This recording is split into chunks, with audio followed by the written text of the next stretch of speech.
Hello friends, welcome back to my channel. और आज हम लोग जो है 4 पब्लिक सेक्टर बैंक्स का एनालिसिस करने वाले हैं और आप लोगों को मैं समझाऊंगा कि उन चार्ट्स के ऊपर किस तरह का पैटर्न बन रहा है और इंडिकेटर्स क्या सिग्नल दे रहे हैं।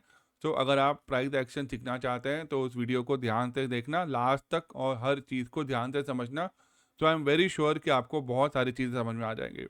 तो अगर आप स्टॉक मार्केट सीखने के लिए अभी भी स्ट्रगल कर रहे हैं और आपको चार्ट पैटर्न और इंडिकेटर्स को कैसे यूज़ करना है वो नहीं आता है, तो आप मेरा price action simplified course join कर सकते हैं, जिसकी सारी डिटेल्स आपको मेरी वेबसाइट पर मिल जाएगी rajneeshwaclasses.com पर। सो फ्रेंड्स, अब हम लोग आज का ये एनालिसिस शुरू करते हैं और सबसे पहले जो है वो कैनरा बैंक को चेक करते हैं।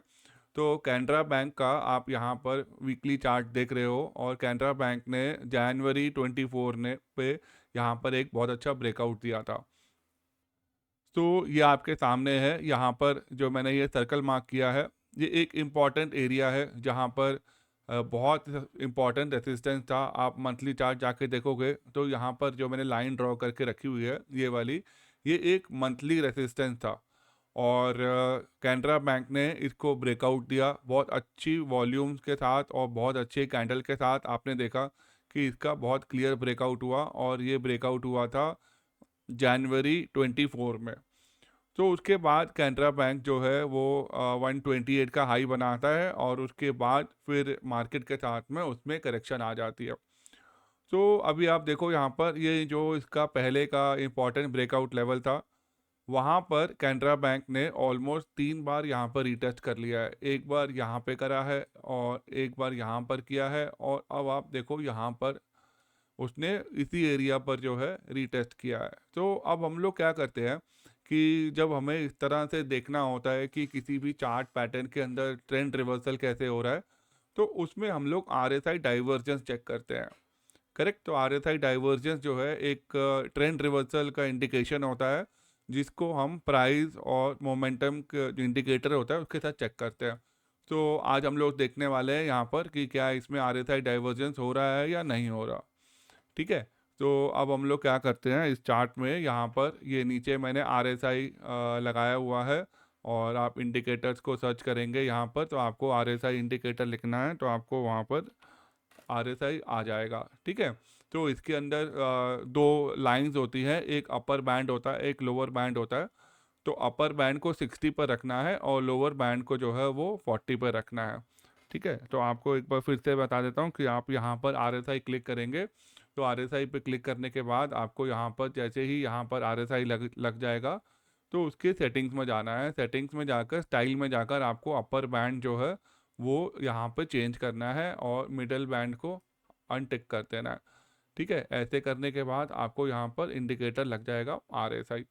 अब हम लोग यहाँ पर RSI देखते हैं और ये चेक करते हैं कि इसके अंदर पॉजिटिव डाइवर्जेंस तो नहीं दिख रहा, क्योंकि नॉर्मली क्या होता है कि जब भी कोई पैटर्न के अंदर RSI डाइवर्जेंस दिखाई देता है तो एक ट्रेंड रिवर्सल उसके अंदर दिखाई देता है। ठीक है। तो अब हम लोग यहाँ पर चेक करते हैं कि एक लाइन यहाँ पर ड्रॉ करते हैं तो आपको पता चलेगा कि ये 2 बार जो है इस एरिया पर ऑलमोस्ट यहाँ पर इक्वल लोज बन रहे हैं। सिर्फ एक यहाँ पर विक नीचे गई है, अदरवाइज यहाँ पर इक्वल लोज बन रहे हैं। तो जब इक्वल लोज बन रहे होते हैं तो एक डबल बॉटम का भी पैटर्न यहाँ पर बन रहा है, लेकिन वो अभी उसका पूरी तरह से ब्रेकआउट नहीं हुआ। तो अगर आप यहाँ पे इस पॉइंट से लेकर इस पॉइंट तक अगर आप इसका नीचे से RSI चेक करोगे तो वो भी आपको ऑलमोस्ट जो है यहाँ पर हायर लोस दिखाई दे रहा है। ठीक है। बहुत ज़्यादा इसके अंदर पॉजिटिव डाइवर्जेंस नहीं है, लेकिन आप ये कह सकते हैं कि इसके अंदर माइल्ड जो है वो पॉजिटिव डाइवर्जेंस है। ठीक है। तो अब यहाँ पर इसका जो ऊपर का नियर अबाउट रेसिस्टेंस जो बन के आ रहा है वो बन के आ रहा है 110 पर। तो अब हम लोग क्या करते हैं कि प्रायर पैटर्न को स्टडी करते हैं कि कभी ऐसा कोई ब्रेकआउट हुआ हो जहाँ पर मोमेंटम इंडिकेटर ने सिग्नल दिया हो, वॉल्यूम्स ने सिग्नल दिया हो इसके अंदर। तो वो आप पीछे जाके देखोगे तो आपको यहाँ पर इस एरिया पे पता चलेगा कि यहाँ पर एक काफ़ी बड़े कंसोलिडेशन के बाद में एक ब्रेकआउट हुआ था।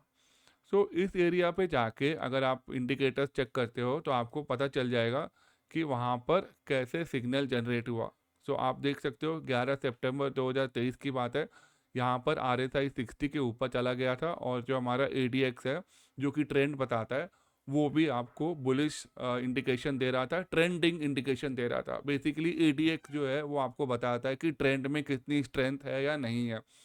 तो इस तरह से आप किसी भी चार्ट के ऊपर जाके चेक कर सकते हो। तो हम लोग अभी आगे PNB, bank of Baroda, bank of India और सेंट्रल बैंक का भी चार्ट देखने वाले हैं।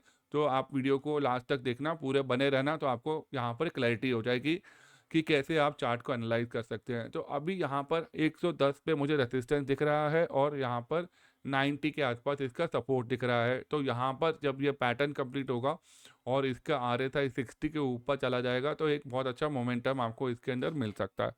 सो अब आप देखो इसके जो नेक्स्ट है वो उसके ऊपर चलते हैं और मैं कोशिश करूँगा कि वीडियो बहुत लंबा ना हो और आपको वीडियो अच्छा लगे तो इसको शेयर ज़रूर करना। ठीक है, अब आप देखो यहाँ पर ये PNB का चार्ट है और PNB के चार्ट ने यहाँ पर ऑलमोस्ट 3 बार यहाँ पर बॉटम बना दिया है। यहाँ पर आप देख रहे हो, यहाँ पर आप देख रहे हो, यहाँ पर आप देख रहे हो। ठीक है, तो ये 3 पॉइंट बड़े इंपॉर्टेंट एरिया पर है जहाँ पर PNB ने एक ब्रेकआउट दिया था। तो अब जब आप इस तरह से चार्ट देखते हो तो आप लोग पीछे जाके चार्ट के प्रायर पैटर्न चेक करो कि कहाँ पर उसने हमें ब्रेकआउट दिया था। और वो ब्रेकआउट वाले पॉइंट पर नॉर्मली क्या होता है कि प्राइस वापस आके रीटेस्ट करता है। तो अगर आप PNB का चार्ट देखोगे तो PNB ने 90 के ऊपर एक ब्रेकआउट दिया था और आप मेरे वीडियो को अगर लगातार फॉलो करते आ रहे हैं तो मैंने एक बार वीडियो यहाँ पे बताई थी कि 70 के ऊपर जो है इसका 90 रेसिस्टेंस है, 95 के आसपास। और 95 का रेसिस्टेंस जब ब्रेक हुआ तो इसने 140 का हाई बनाया। उसके बाद में फिर आप देख रहे हो अब वापस उसी 90 के आसपास आकर जो है यहाँ पर डबल बॉटम का पैटर्न जो है अभी फॉर्मेशन पर है। अभी ये पूरा पैटर्न बना नहीं है। तो आपको देखा कि आपने कैनरा बैंक और PNB का चार्ट ऑलमोस्ट सिमिलर चार्ट है यहाँ पर और इसके अंदर अभी 110 के ऊपर यहाँ पर एक रेसिस्टेंस है, वहाँ पर पैटर्न कंप्लीट हो जाएगा। ठीक है, अब हम लोग सेम तरीके से पीछे जाके देखते हैं क्योंकि सितंबर अक्टूबर 23 में PSU बैंक्स में काफ़ी बड़ा उछाल आया था और उस टाइम पे सारे बैंक्स ने काफ़ी अच्छा परफॉर्मेंस किया था। तो वहाँ पर आप जाके देखोगे तो आपको एक सिमिलर टाइप के पैटर्न्स आपको दिखाई देंगे। तो ये बात है जुलाई 23 की, जब RSI 60 के ऊपर ट्रेड हो गया था। एक बड़े कंसोलिडेशन के बाद ये PNB बैंक जो है वो 59 और 65 के लेवल के बीच में ट्रेड करता हुआ ब्रेकआउट देता हुआ बहुत अच्छा इसने यहाँ पर आपको मोमेंटम दिया और ऑलमोस्ट इसने, अगर आप यहाँ पे देखते हो यहाँ से, तो अगस्त से लेकर इसने आपको बहुत अच्छा जो है अराउंड 125% का रिटर्न दिया इसने अप्रैल 24 तक। और उसके बाद फिर ये करेक्टिव डिक्लाइन में आ गया और ये 90 का जो इसका लेवल है बड़ा इंपॉर्टेंट सपोर्ट है। और 110 के बाद जो है अगर इसमें RSI में आपको मोमेंटम दिखाई देता है वो 60 के ऊपर दिखाई देगा। तो फिलहाल अभी आप यहाँ पर इसका RSI डाइवर्जेंस चेक करके मुझे बताओगे कमेंट बॉक्स के अंदर कि ये RSI जो यहाँ पर डाइवर्जेंस अगर है तो वो पॉजिटिव है या नेगेटिव है और स्ट्रॉन्ग है या माइल्ड है, ये आपको मुझे चेक करके कमेंट बॉक्स में बताना है। ठीक है, और ये जो दो आप लाइन देख रहे हो ये मूविंग एवरेज है और 10 मूविंग एवरेज का रेड कलर है और ग्रीन मूविंग एवरेज का जो है वो 20 मूविंग एवरेज जो है वो ग्रीन कलर में है। तो आप पीछे जाके यहाँ पर देखोगे कि जब मूविंग एवरेज का क्रॉसओवर होता है कंसोलिडेशन के बाद और अगर वहाँ पे बहुत ज़बरदस्त वॉल्यूम के साथ ब्रेकआउट हो तो फिर स्टॉक जो है काफ़ी अच्छा परफॉर्मेंस देता है। ठीक है, तो ये सारी बातें आपको ध्यान रखनी है, वॉल्यूम, मोमेंटम और पैटर्न, और ये बहुत इंपॉर्टेंट चीज़ें हैं अगर आपको ये ट्रेंड कैच करना है, राइट। तो अब हम लोग चलते हैं एक और बैंक को लेकर और वो है बैंक ऑफ बड़ौदा। ठीक है, अब आप देखो बैंक ऑफ बड़ौदा का जो चार्ट है और बाकी जो मैंने पहले के जो दो बैंक दिखाए हैं आपको, वो जो दो बैंक्स हैं वो उन्होंने अपना previous all time high break नहीं किया। लेकिन बैंक ऑफ बड़ौदा जो है वो अपने जनवरी 2015 के ऑल टाइम हाई को ब्रेक करता है जनवरी और दिसंबर 23 में। ठीक है, दिसंबर 23 और जनवरी 24 की बात है। बैंक ऑफ बड़ौदा ने बहुत बढ़िया यहाँ पर एक ब्रेकआउट दिया था और 225 का ब्रेकआउट देने के बाद में इसने यहाँ पर आप देखो, तो यहाँ पर उसने ब्रेकआउट दिया और उसके बाद में अराउंड 300 का लेवल इसने यहाँ पर टच किया। ठीक है, उस समय मार्केट के वैल्यूएशन काफ़ी हाई थे और मार्केट में करेक्शन आया, तो करेक्शन आने से जो ये स्टॉक है अब वापस अपने उसी ब्रेकआउट लेवल पर आ चुका है। ठीक है, अब यहाँ पे मैं आपको वॉल्यूम्स का और प्राइस का रिलेशनशिप कैसे चेक करते हैं वो मैं आपको बताता हूँ। कि जैसे मैंने आपको अभी कैनरा बैंक के चार्ट में बताया था कि हम लोग आरएसआई डाइवर्जेंस चेक करके ट्रेंड रिवर्सल देख सकते हैं। बुलिश डाइवर्जेंस अगर आप देखेंगे ट्रेंड रिवर्सल तो वो पता चल जाता है आरएसआई डाइवर्जेंस से। सिमिलरली अगर कोई चार्ट पे कोई स्टॉक सपोर्ट ले रहा है तो वो कैसे पता चलेगा वो भी मैं आपको बता देता हूँ। यहाँ पर ध्यान से सुनना, बहुत इंटरेस्टिंग होने वाला है। और अगर आप इस तरह से वीडियो को लाइक करोगे तो मैं बहुत फ्रीक्वेंटली और भी स्टॉक्स का यहाँ पे एनालिसिस करूँगा। तो अब हम लोग प्राइस और वॉल्यूम का रिलेशनशिप देखते हैं, जो कि एक और इंडिकेशन होता है कि ट्रेंड रिवर्सल पता चल जाए। अब आप ध्यान से देखते हैं कि 300 का हाई बनाने के बाद बैंक ऑफ बड़ौदा जो है वो नीचे जा रहा है। करेक्ट, प्राइस जो है वो नीचे गया है और वहाँ से आपकी जो वॉल्यूम्स हैं वो भी कम हुई है। मतलब प्राइस फॉल हो रहा है लेकिन उसमें वॉल्यूम्स कम है, वॉल्यूम बल्कि डिक्लाइन हो रही है। As the price is going down the volumes are declining. That means यहाँ पर कोई बहुत ज़्यादा सेलिंग नहीं हो रही है उस स्टॉक के अंदर। लाइकवाइज अगर आप इसका उल्टा देखते हो, उल्टा यानी कि अगर प्राइस बढ़ता है और वॉल्यूम बढ़ती है तो क्या होता है, तो आप यहाँ पर देखोगे इस चार्ट के ऊपर कि यहाँ पर इस एरिया पे आपने देखा कि यहाँ पर बहुत वॉल्यूम थी, तो प्राइस भी बढ़ रहा था, वॉल्यूम भी बढ़ रही थी, और एक यहाँ पर ट्रेंड रिवर्सल हुआ मंथली चार्ट के ऊपर और वहां से ये ऊपर चला गया। यानी प्राइस ऊपर जा रहा है, वॉल्यूम ऊपर जा रही है, इसका मतलब कि स्ट्रॉन्ग बुलिश है। ठीक है, सेम वे अगर प्राइस नीचे जा रहा है और वॉल्यूम कम हो रही है तो इसका मतलब है कि ये सपोर्ट ले सकता है। जो चार्ट के ऊपर प्रीवियस सपोर्ट है वहां पर अगर कोई कैंडल पैटर्न के अंदर रिवर्सल दिखाई दे या आरएसआई रिवर्सल डाइवर्जेंस दिखाई दे तो वहां पर एक बड़ा अच्छा बुलिश मोमेंटम जो है वो स्टॉक में आ जाता है। करेक्ट। तो अब आप देखो यहाँ पर कि ये मैंने अब वीकली चार्ट, मंथली चार्ट था, अब मैं इसको वीकली चार्ट पर ले आया हूँ। तो वीकली चार्ट के ऊपर अब आपका सेकेंड क्वेश्चन आ रहा है कि पहले भी मैंने एक आपको क्वेश्चन पूछा था, तो आप ध्यान से वीडियो को देखना पीछे जाके और उसका आंसर देना। और अब आपको सेकेंड क्वेश्चन आ रहा है। सेकेंड क्वेश्चन ये आ रहा है कि यहाँ पर एक रेसिस्टेंस पॉइंट था और उस रेसिस्टेंस के ऊपर एक यहाँ पर कैंडल पैटर्न बना और एक कैंडल पैटर्न यहाँ पर बना। ठीक है, तो ये दोनों कैंडल पैटर्न सेम तरह के पैटर्न है। आपको मुझे कमेंट करके बताना है कि इन कैंडल पैटर्न का क्या नाम है। राइट। सो अब आपको यहाँ पर वे चेक करना है वीकली चार्ट के ऊपर कि क्या बैंक ऑफ बड़ौदा के अंदर आरएसआई पॉजिटिव डाइवर्जेंस दिखाई दे रहा है वीकली चार्ट के ऊपर। करेक्ट। तो ये आपका आज का नेक्स्ट क्वेश्चन रहा। तो वीडियो को ध्यान से देखते जाओगे, समझते जाओगे, आपको सारे पॉइंट्स क्लियर होते जाएंगे। अब हमारा नेक्स्ट चार्ट है वो है बैंक ऑफ इंडिया का। करेक्ट। और इसके बाद मैं एक और स्टॉक आपको बताऊंगा सेंट्रल बैंक, उसके बाद ही जो है ये वीडियो ख़त्म होगा। और मैं कोशिश करूंगा कि ज़्यादा इसके अंदर वीडियो लंबा नहीं करूं, अदरवाइज आप बाद में जाकर इसको जरूर देखना इस वीडियो को, और मेरे चैनल का नोटिफिकेशन बटन ऑन कर लेना, क्योंकि अगर आप नोटिफिकेशन ऑन करोगे तो टाइम टू टाइम जो है आपको ट्रेंडिंग स्टॉक का यहाँ पर वीडियो आता रहेगा। तो अब हम लोग यहाँ पर जाके देखते हैं बैंक ऑफ इंडिया। ठीक है, बैंक ऑफ इंडिया के अंदर आप देखो तो मैं आपको पहले बड़े टाइम फ्रेम का चार्ट दिखाता हूँ ताकि आपको थोड़ा सा आइडिया हो जाए, क्योंकि चार्ट को बड़े टाइम फ्रेम पर देखने से एक ओवरऑल व्यू मिल जाता है। ठीक है, अब आप देखो यहाँ पर बैंक ऑफ इंडिया ने अभी तक अपने ऑल टाइम हाई को ब्रेक नहीं किया। तो आपको मुझे बताना है कि मैंने अभी आपको एक स्टॉक बताया था पीएसयू बैंक का जिसने अपने ऑल टाइम हाई को ब्रेक कर दिया है। वो वाला नाम भी आपको मुझे बताना है कि वो कौन सा स्टॉक था। वीडियो पीछे जाके देखोगे तो आपको पता चलेगा, मैंने वहाँ पे बताया था। तो अब हम लोग यहाँ पर देखते हैं कि यहाँ पर सितंबर 23 में एक बहुत बड़ा पीएसयू बैंक के अंदर बुलिश वेव आई थी। ठीक है, और उस वेव के अंदर ये वाला बैंक भी एक ब्रेकआउट दे के, ये ब्रेकआउट इसने दिया था अराउंड 195 के आसपास, और वहाँ से ये 150 तक चला गया, 158 तक चला गया। आप देख सकते हो बहुत कम समय में इतना बड़ा मूव आता है तो एक करेक्टिव डिक्लाइन आ जाती है। तो अभी ये जनवरी 2025 का मंथ चल रहा है और उसमें अभी इस महीने के हार्डली लास्ट एक हफ्ता रह गया है वर्किंग डेज। अगर आप देखोगे 26 जनवरी की छुट्टी है। तो अब आपको यहाँ पर ये मंथली चार्ट के ऊपर भी एक बहुत ज़बरदस्त कैंडल पैटर्न बन रही है, वो आपको मुझे बतानी है कि बैंक ऑफ इंडिया के अंदर मंथली चार्ट में एज ऑफ टुडे क्या पैटर्न बन रहा है कैंडल स्टिक का।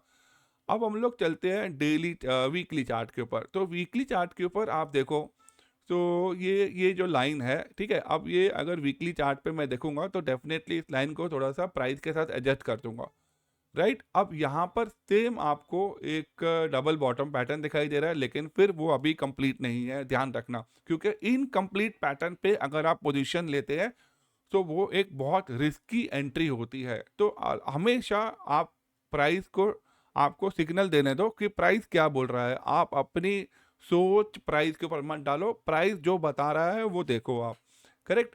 अब आप देखो यहाँ पर ये एक यहाँ पर ब्रेकआउट हुआ, ब्रेकआउट के बाद में अब ये यहाँ पर हैमर कैंडल बनी। हैमर कैंडल बनने के बाद में जो इसका उस टाइम का जो हाई था, यहाँ पर हाई था ना, ठीक है। तो क्या होता है कि यहाँ पर जब अपने इस रेंज हाई पर ऊपर पहुंच जाता है प्राइस, राइट, तो वहां पर अगर कोई नेगेटिव कैंडल नहीं बनती है तो एक वहां पे अपसाइड मोमेंटम आता है, राइट।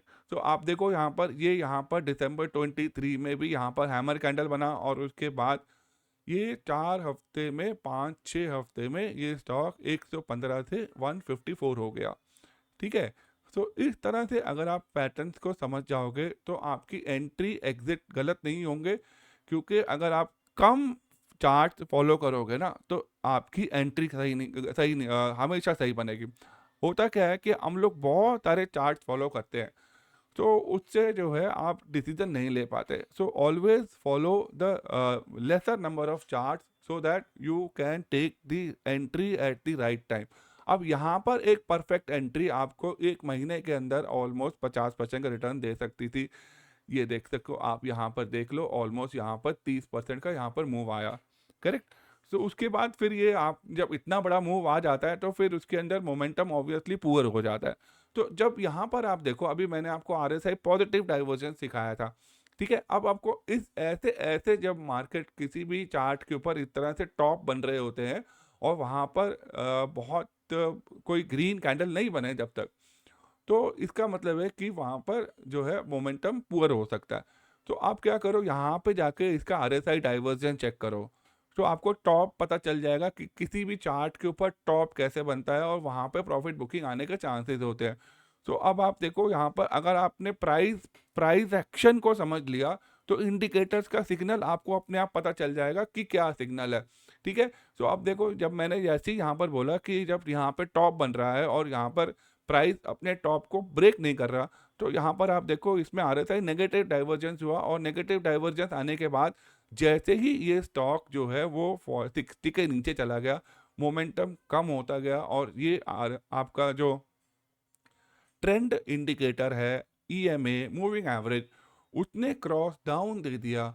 और ऐसे टाइम पे अगर आप स्टॉक से एग्जिट नहीं करते हो तो फिर आप उसमें फंस जाते हो, करेक्ट। सो अगर आप नहीं फंसना चाहते किसी भी स्टॉक में, तो एक तो अपनी एंट्री ठीक कर लो और दूसरा, अगर एंट्री गलत भी हो जाती है तो SL को लेना सीख जाओ, राइट। ये बहुत ज़रूरी है। तो अब आपको मैंने बहुत सारी चीज़ें इस वीडियो में कवर कर दी। RSI positive divergence, negative divergence, और ADX को कैसे देखते हैं, ट्रेंड को कैसे देखते हैं, मूविंग एवरेज कौन सा लगा के कैसे आप देख सकते हो कि मूविंग एवरेज में भी आपको ट्रेंड जो है वो चेंज होता हुआ कैसे दिखाई दे रहा है। तो अब जब भी आपका 10 मूविंग एवरेज जो है वो 20 मूविंग एवरेज को ऊपर से क्रॉस करता है तो वो बेरिश मोमेंटम आ जाती है, और जब 10 मूविंग एवरेज 20 मूविंग एवरेज को नीचे से क्रॉस करता हुआ जाता है तो वो बुलिश मोमेंटम आ जाती है। तो अभी इसके अंदर बुलिश मोमेंटम कौन से प्राइस पर आएगी, ये आपको मुझे बताना है, ये आपका नेक्स्ट क्वेश्चन है। अगर आपने वीडियो बीच में देखी है तो पीछे जाके चेक करके मुझे बताओ कि मैंने और कौन कौन से क्वेश्चंस पूछे हैं, ताकि आप खुद सीख जाओगे। मेरे चैनल को लगातार फॉलो करते हुए किसी से आपको पूछना नहीं पड़ेगा कि भाई इस स्टॉक का क्या व्यू है, ठीक है।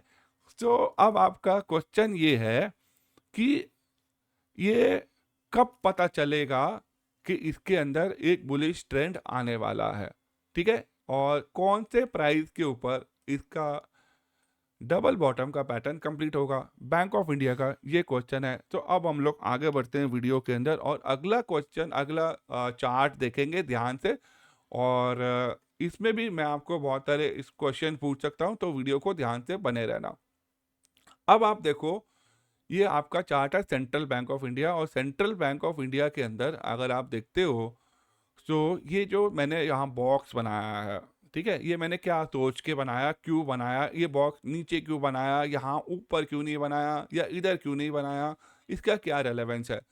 देखो, एक चीज मैं आपको बताता हूँ कि ना, जहाँ पर आपकी कोई लाइन जो होती है ना चार्ट के ऊपर, अगर वो बहुत सारे पॉइंट्स कनेक्ट कर रही है और उन पॉइंट्स का बहुत बड़ा रेलेवेंस है अगर चार्ट के ऊपर, तो वो एक बड़ी इंपॉर्टेंट लाइन हो जाती है। अब मैंने क्या बोला कि ये लाइन का क्या रेलेवेंस है, आप खुद देखो यहाँ पर कि ये बैंक, सेंट्रल बैंक ने यहाँ पर बॉटम बनाया, उसके बाद में फिर ये नीचे आया, फिर यहीं पे बॉटम बनाया, फिर यहाँ पर क्या हुआ, फिर जब ये यहाँ पर ट्रेड हो रहा था इतनी बड़ी रेड कैंडल से, इसने ये बॉटम ब्रेक किया, ठीक है, तो फिर ये स्टॉक जो है अपने बड़े इंपॉर्टेंट सपोर्ट को तोड़ता हुआ नीचे चला गया। ये चीज हमेशा याद रखना, क्योंकि अगर आपने बड़े टाइम फ्रेम पर कोई प्राइस का सपोर्ट टूटता हुआ देख लिया, तो उसमें फिर बहुत बड़ी गिरावट आती है और फिर वो स्टॉक बहुत जल्दी रिकवर नहीं होता। तो जो आप लोग के क्वेश्चंस मैं देखता हूँ कि सर मैं इसमें फंसा हुआ हूँ, देखो, आप फंसते हो अपनी गलती की वजह से। मार्केट के ऊपर ना तो मैं हूँ, ना तो कोई और है। तो मार्केट जो सिग्नल दे रही है, अगर आपकी गलतियां हैं स्टॉक के अंदर, उससे निकलो, क्योंकि जो स्टॉक नहीं चल रहे हैं उनको लेके बैठोगे तो फिर आगे जाके अच्छे स्टॉक्स पकड़ नहीं पाओगे। तो प्राइस को देखो, प्राइस आपको क्या बता रहा है। तो सेंट्रल बैंक ऑफ इंडिया ने जब ये वाला यहाँ पर सितंबर 2023 में, तो अब आपने देखा जितने भी मैंने आपको पीएसयू बैंक के चार्ट दिखाए, सितंबर अक्टूबर के बाद उनके अंदर एक बहुत बड़ी बुलिश वेव आई थी, और वो वेव चली थी आपकी फरवरी 2024 तक, राइट? तो आप देखो कितना समय रहा वहां पे, ऑलमोस्ट 8-9 महीने का बुलिश मोमेंटम रहा। फिर फरवरी 2024 से आज दिसंबर 2024 का महीना खत्म है, जनवरी चल रहा है, तो ऑलमोस्ट वही 6-8 महीने जो है वेव रही नीचे, ठीक है। और अब जो वेव नीचे रही है, वो जो सितंबर 2023 की जो रेजिस्टेंस लेवल थी, जो ब्रेकआउट दे रही थी, वो अब सपोर्ट बन रही है। तो इसीलिए आज मैंने आपको सारे पीएसयू बैंक का यहाँ पर एनालिसिस करके दिखाया कि जो जिसके अंदर ट्रेंड रिवर्सल है सेक्टर के अंदर, वो ये सेक्टर मुझे दिखाई दे रहा है, करेक्ट? क्योंकि अगर आप निफ्टी के जितने भी स्टॉक्स हैं उन सबके इंडाइसिस देखोगे, तो 2025 में दो सेक्टर्स के अंदर एक बड़ा रिवाइवल दिखाई दे रहा है। एक है आपका बैंकिंग सेक्टर और दूसरा है आपका आईटी सेक्टर, ठीक है। तो इसीलिए आज मैंने बजट शुरुआत से पहले ही ये वीडियो आपके लिए बना दी है कि पीएसयू बैंक के चार्ट के ऊपर आपका ध्यान होना चाहिए, क्योंकि मुझे ऐसा लग रहा है कि इन स्टॉक के अंदर एक तगड़ा ट्रेंड रिवर्सल जो है वो चार्ट पर दिख रहा है। सो अब हम लोग वीकली चार्ट देखते हैं। वीकली चार्ट के अंदर सेम आप देखो, यहाँ पर ये जो लेवल था 45 का, ठीक है, जो मैंने मंथली चार्ट पे निकाला था और आपको बताया था, तो 45 का लेवल पे अभी सेंट्रल बैंक ने रिसेंटली 13 जनवरी को यहाँ पर एक और बार बॉटम बनाया। इससे पहले ये बॉटम बना था 21 अक्टूबर को, तब तब का लो है 48 और इसका लो है 46। तो यहाँ पे आप कह सकते हो लोअर लो है। तो जब प्राइस लोअर लो बना रहा हो और आरएसआई डाइवर्जेंस हायर लो बना रहा हो, तो वो पॉजिटिव डाइवर्जेंस होता है। तो अब मैं यहाँ पर जाके फिर चेक करूंगा कि क्या इसमें पॉजिटिव डाइवर्जेंस दिख रहा है। तो इसमें आपको यहाँ पे आपको एक दो ट्रेंड लाइन बनानी है। ये दो पॉइंट्स को कनेक्ट करो, यहाँ से इसको कनेक्ट करो, और कनेक्ट करने के बाद आप देखो तो यहाँ पर पॉजिटिव डाइवर्जेंस साफ दिखाई दे रहा है।